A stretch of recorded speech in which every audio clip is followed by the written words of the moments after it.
कई साल पहले थे एक राजा और एक रानी। दोनों ने शिशु पाने के लिए कई वर्ष तक इंतजार किया और आखिरकार रानी ने एक पुत्री को जन्म दिया।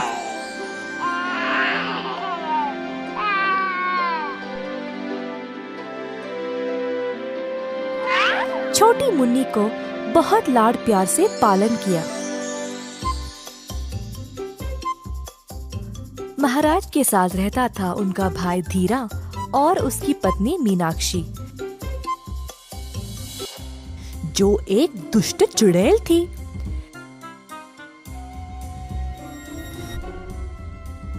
धीरा और मीनाक्षी सिंहासन पर कब्जा करना चाहते थे। दिन पे दिन ऐसा लगता है जैसे सिंहासन हमारे हाथ से छूट रहा है।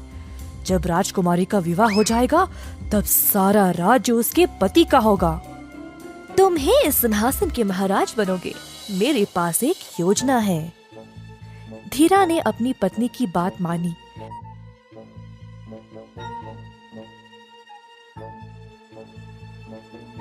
राजकुमारी के पास गया और उसको बातों से बहलाने लगा।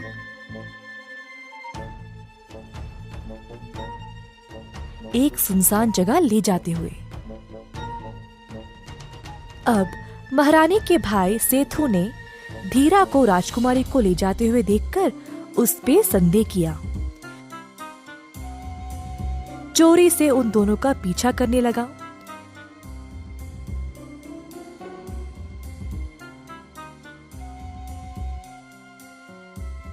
सेठू ने दूर से देखा कि धीरा राजकुमारी को बातों में लगा रहा था और अचानक से मीनाक्षी पीछे से आई और कुछ भूती उस पर छिड़क दिया। तुरंत राजकुमारी मछली में बदल गई और नीचे गिर गई। सेठू झट से उसकी ओर दौड़ा और मछली को हाथ में उठा लिया। धीरा और मीनाक्षी पे उग्र हो उठा। दोनों सोचने लगे कि अब सेठू को चुप कैसे कराए, नहीं तो वे मुसीबत में पड़ जाएंगे। मीनाक्षी ने तुरंत अपने काला जादू का इस्तेमाल किया, जिसके कारण सेठू गूंगा बन गया और अपने उंगलियों को हिला नहीं पाया। सेठू सब कुछ जानने के बाद भी किसी को कुछ बोल ही नहीं पाया। मजबूर रहा और राजकुमारी को बचा नहीं सका। सेठू मछली को लिया और महारानी के मछली घर में डाल दिया। महारानी को अपनी बेटी नहीं मिल रही थी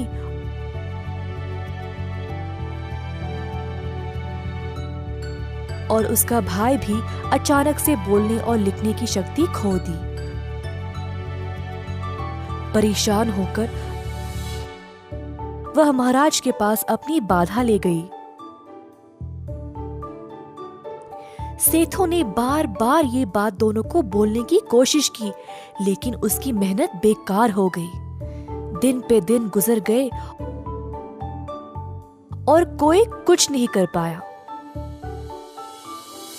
हर रोज सेठू मछली को खिलाता और साथ समय बिताता था। सेठू केवल तुम्हारा ही ध्यान क्यों रखते हैं? हाँ, इसी तरह हमारी देखभाल क्यों नहीं करते?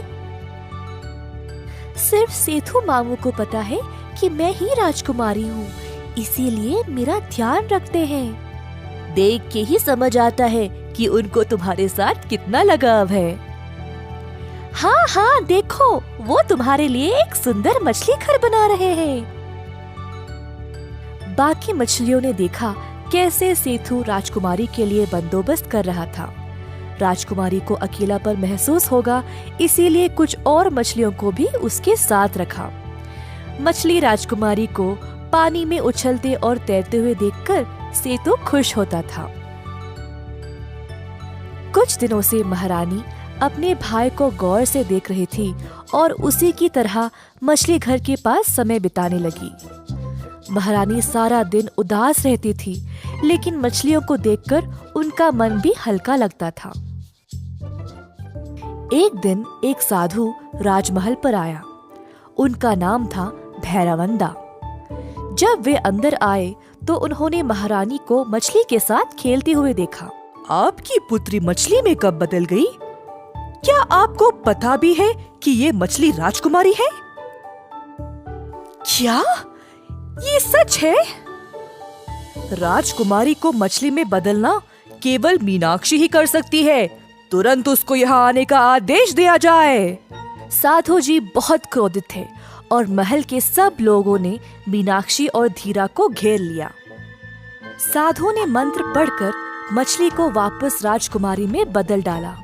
राजकुमारी बोली, इस औरत ने मुझे मछली में बदल डाला और सेठू मामू की बोलने लिखने की शक्ति भी छीन ली, इसीलिए मामू किसी को सच नहीं बोल पाए।